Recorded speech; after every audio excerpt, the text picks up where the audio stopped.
तक उसके बारे में चर्चा तो नहीं हुई, लेकिन जो माननीय प्रधानमंत्री जी ने कहा है और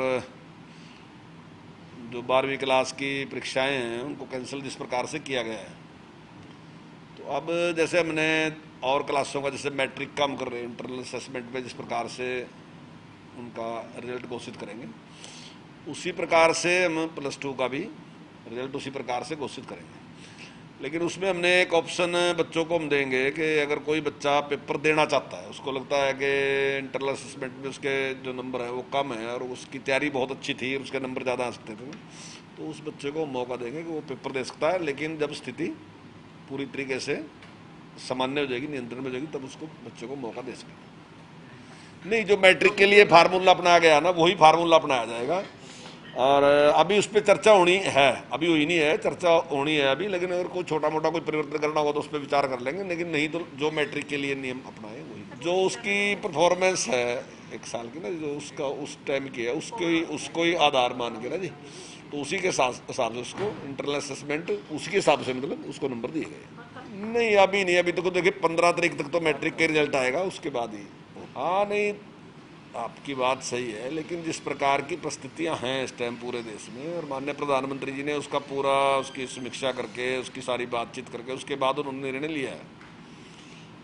और जो इंटरनल असेसमेंट भी है, ये भी मैं ये तो नहीं कहता कि बिल्कुल ये एग्जैक्ट है, लेकिन लगभग आसपास ही रहती है, उसकी कोई बहुत ज़्यादा फर्क नहीं होता, क्योंकि बच्चे की जो उसकी काबिलियत है ना जी, वो तो पूरे साल में की उसका ही अनुमान लगाया जाता है, तो लगभग उसके आसपास ही होती है, वो कोई ज़्यादा फर्क नहीं होता।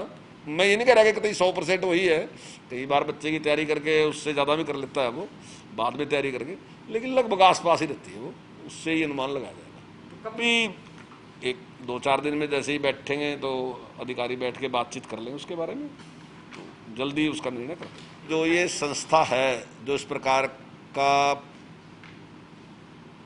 जो है प्रचार कर रही है या इस प्रकार के उसने आंकड़े प्रस्तुत किए हैं, वो सारा विषय विधानसभा में उठा था और उस संस्था की कोई विश्वसनीयता नहीं है और वो एक राजनीतिक दल से जुड़ी भी है, तो इसलिए उसको कोई हम सही नहीं मान सकते। माननीय मुख्यमंत्री जी ने विधानसभा में उस पर जवाब दे दिया था, लेकिन वो बार बार इस प्रकार का प्रयास करते हैं और कांग्रेस के जो प्रवक्ता हैं सुरजेवाला जी, तो वो बार बार उसका हवाला देके बार बार उस प्रकार के बयान देते हैं, लेकिन उसकी कोई सत्यता उसकी खबर में नहीं है। एक तो जो डाइवर्सिटी है उस पर बड़ा प्रयास है, पूरी दुनिया का प्रयास है, देश का भी है, हमारा भी है।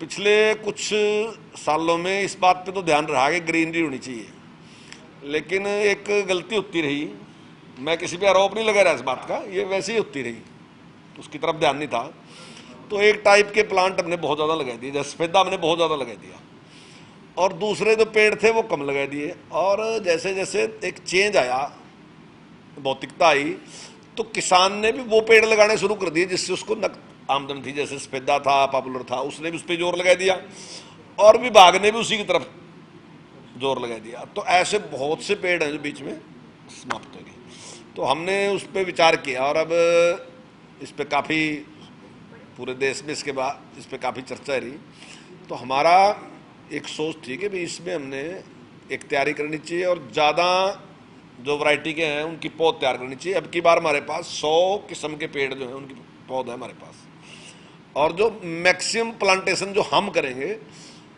तो लगभग 2 करोड़ के करीब जो हम प्लांटेशन करेंगे, तो वो सारी की सारी हमारी जो होगी उसमें सफेदा नहीं है, उसमें दूसरी टाइप के ही पेड़ हैं सारे सारे। तो उस पर हमने पूरा प्रयास किया कि वो दूसरी प्रकार के पेड़ जो हैं वो जो समाप्त हो रहे, चाहे वो गुल्लर का पेड़ है, चाहे आप सिरस का पेड़ लगा लो, चाहे आपने देखा होगा कि लसोड़े का पेड़ होता था, कैमरी के पेड़ होते थे, ये सारे सारे आपने रूटीन में देखे पेड़ हैं सब के सब में, तो वो आज आपको दिखाई नहीं देते कहीं भी, ऐसे बहुत से पेड़ हैं। तो ऐसे पेड़ ज़्यादा से ज़्यादा लगे उसके लिए हमने एक प्रयास किया और उसमें हमने कुछ एक निश्चित भी की है जगह। हमारा एक पेवा और कैथल के बीच में काफ़ी बड़ा एक एरिया है, सरस्वती वन कहते हैं उसको, मेरे ख्याल से 10,000 एकड़ के आसपास की जगह है, तो हमने उसको भी चिन्हित किया है, तो उसको हम एक मॉडल के रूप में विकसित करेंगे। ऐसे ही हमारा मेवात में है, तो वहाँ भी हमारे पास एक जगह है, तो वहाँ भी हम विचार कर दें कि वहाँ भी हम इस प्रकार के पेड़ लगाएंगे। और मैंने कहा है कि जो तुम्हारे 4 अलग अलग जो वो हैं, तो पूरे प्रदेश में 4 या 5 जगह ऐसी चुन के हम वहाँ इस प्रकार के पेड़ लगाएंगे। और इस प्रकार के पेड़ से जहाँ पेड़ की विभिन्नता बढ़ेगी ना जी, अलग टाइप से, उसके साथ साथ वहाँ पशु पक्षी की भी बढ़ेगी, क्योंकि उसके बाद फलदार पेड़ भी होंगे, दूसरे भी, तो ऐसे पशु पक्षी भी वहाँ ज़्यादा निवास करेंगे। क्योंकि सफेदे के साथ तो कोई किसी का भी मेल नहीं है ना जी, ना तो पक्षी का मेल है, क्योंकि पक्षी अपना घोंसला नहीं बना सकता, और ना ही किसी पशु का मेल है उसके साथ, क्योंकि वहाँ खाने ने भी कुछ नहीं, ना पक्षी के लिए खाने ने कुछ है, ना उसके लिए खाने के लिए। तो ऐसे पेड़ जिससे उनको भी एक आश्रय मिले, तो उस प्रकार की हमारी सोच है। उसके लिए आज एक बैठक रखी थी और हमने उसमें 2 स्थान तो ये फाइनल कर दिए, और उसके बाद देखने के बाद 2 या 3 स्थान और फाइनल करके वहाँ हम इस पर पूरा प्रयास करें। दूसरा हमारा एक था कि जो पेड़ हैं वो काफ़ी पुराने पेड़ हैं, जिसकी वजह से कई बार किसानों की हमारे पास बहुत कंप्लेंट आ रही है कि भी पेड़ कटने चाहिए, क्योंकि बहुत 50-50 साल के पेड़ हैं। और ख़ासकर जहाँ गांव हैं, गांव के पास भी पेड़ लगे हैं, तो कई बार जब तेज़ हवा आती है तो वो पेड़ गिर भी जाता है, कई बार मकान के ऊपर मकान भी तोड़ता है। मेरे पास 2-3 कंप्लेंट आई भी है। तो आज हमने उस पर विचार किया था। पहले मैंने ये कहा था कि जो 20 साल से बड़ा पेड़ है हम उसको काटने की योजना बनाएं, लेकिन एक योजना है कि 1 साल में जो हमारी है वो 4 लाख ही पेड़ हम काट सकते हैं जो बने। तो ऐसे में अगर हम 20 से करते हैं तो वो बहुत ज़्यादा बैठता है, 30 से भी 16 लाख बैठे थे।